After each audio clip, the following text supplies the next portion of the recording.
Hi, I'm Dr. Castanet. I'm not on frame obviously now. I'm going to show you a lumbar MRI scan and explain to you the findings to familiarize you with what MRI scans should look like and what pathology looks like. And in this case study, the clinical symptoms that a patient complained to me of and how it correlates or doesn't with the findings on the MRI scan. Because sometimes findings don't correlate tightly. In fact, there's probably a fairly loose correlation between MRI findings and the clinical signs fairly commonly. Anyway, in this case, what we're seeing is a disc herniation here at L5S1.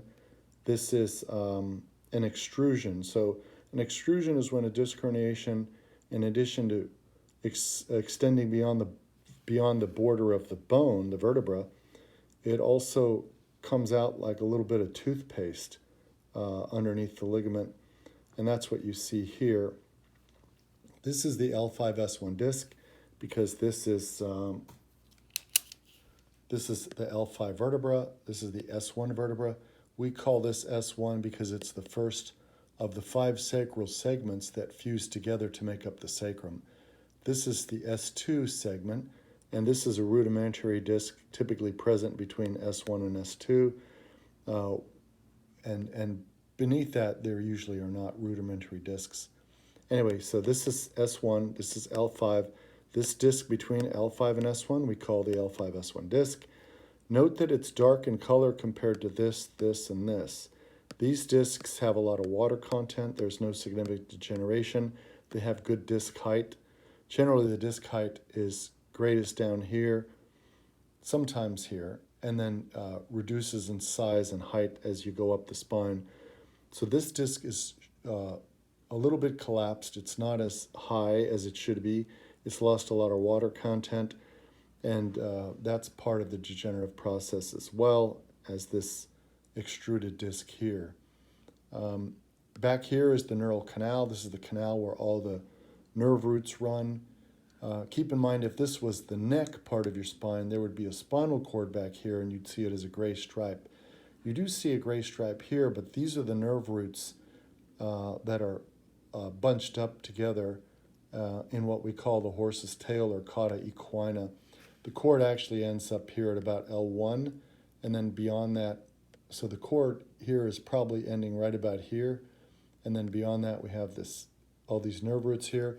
At the very bottom, they separate because they're exiting at each level, and you can see these individual nerve roots down here. So let's go to the next slide, and I'll show you another picture. This one shows the same herniated disc, but you don't see the extrusion. That's because in this particular slice, it's either further to the right or left than the other slice was. So you have to look at all the slices because different slices will depict different problems in different ways. This is still the L5S1 disc. The other discs remain white, bright, and well hydrated with no significant degeneration. Again, this is the end of the spinal cord there, and then you see the nerve roots come down here. You see them separated down in this area here. You can kind of make out the discrete nerve rootlets themselves. There's that rudimentary S1, S2 disc. I'm going to go to the next slice. This is a cross-sectional image. So if I go back to this disc here, if this picture here, if I was to take a slide, just cut across here and then look down from above to look at this level, that's what this next image is. This is the back of the person. This is the person laying on their back with their head at the far end there and their feet at the near end here. So if you can imagine a person lying like that, that means that if their head is at that end and their feet are at this end, then that means that this side of their spine, since they're laying on their back, would be the right side of their spine, not the left side, even though to us this looks like the left side and this looks like the right side.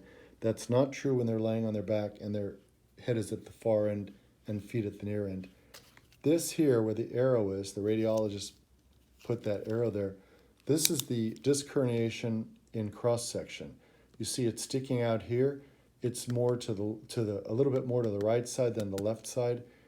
Interestingly, in this case, as is often the case, her symptoms were not more on the right side than the left side. Typically, they will correlate, and you see a right-sided lesion, the symptoms will be on the right side. In her case, she had pain on the left side, and the pain was in the left lateral side or outside of the hip area and about halfway down the lateral or outside of the thigh.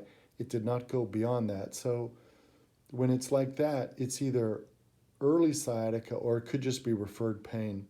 We know something is sciatica or a pinched nerve when it goes beyond the knee with certainty. When it's proximal to that or not beyond the knee, then it could be a referred pain, or it could just be sciatica that is not yet radiating all the way down past the knee and to the leg and the foot. It doesn't make that much difference. The treatment's the same, and again, it's not critically important. You might note here in cross-section also, these muscles here, this should all be dark tissue here, like black, because it should be nice and muscular in cross-section. And very often in people with chronic back pain, we'll see atrophy of these muscles. So it'd be a good idea if she did some strengthening exercises also to try to replace this metaplastic tissue. This is tissue that converted at some point from muscle to fatty infiltrated tissue. This is reversible. It's been documented to be reversible. These muscles are critical to the stability of segments, the vertebral segments here. They coordinate the movement between vertebrae so that the movement is smooth and coordinated and not disrupted and aberrant, which also perpetuates chronic back pain. So there should be some effort to reverse this. Let me see if I have another image. Yeah, one last image, a little different in terms of the colors, but you can see even more starkly the difference between these nice, bright, lit up, hydrated, non-degenerated discs. These are the vertebrae. And then there's a disc in here that's the same color as these dark vertebrae. This is so degenerated, you can't tell that it's white, nor even that there's a disc there. But you see the hint of the little herniated disc and extrusion right there. So anyway, that's this case study. I'll have more of these in future, and thank you very much if I can help you. I'm Backstrong Clinic in Decatur, Georgia. My number is 404-558-4015, and I'm Dr. Craig Castanet. Thank you. Bye-bye.